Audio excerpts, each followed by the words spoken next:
Ayan, maglalunch na. Lutuan na naman. Ayan, may pinirito tayong pompano. Tapos, magsasangkot na tayo ng manok.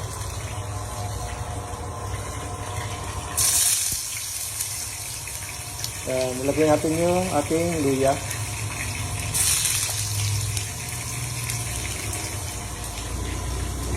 Sama na rin natin itong garlic. Tapos onion.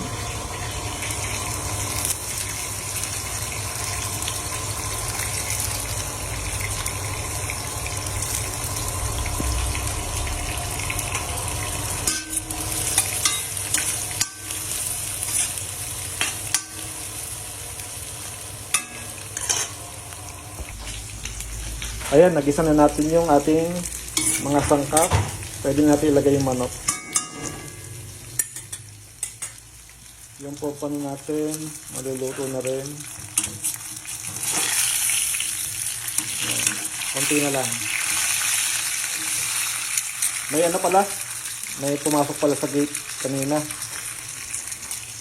Kwento ko lang, taga-elementary raw siya sa Norzagaray. Tapos susundin daw niya anak niya sa Valenzuela kaso wala siyang pera.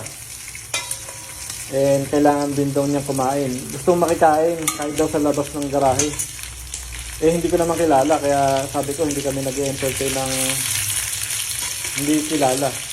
Ayun, kaya sabi ko sa iba na lang. Kung guard naman kasi sa elementary, meron naman siyang mga kilalang mga teacher, pwede naman siya manghingi doon. Sa panahon ngayon, napakaraming manluloko kaya hindi pwedeng basta mag-entertain kayo ng hindi nyo kilala. Yan. Ayun lang. Ayan. Nilagay natin yung manok.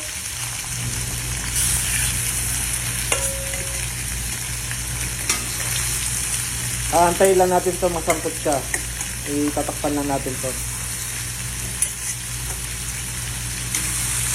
Wala tayong atsiwete. Maganda may kulay.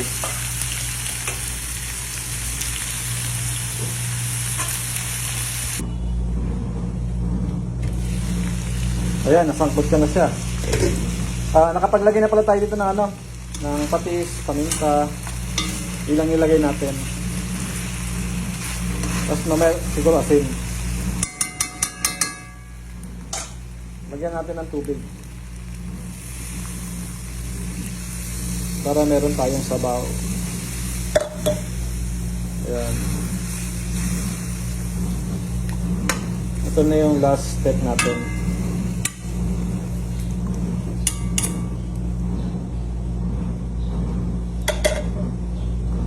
Lagyan din natin ng sayote.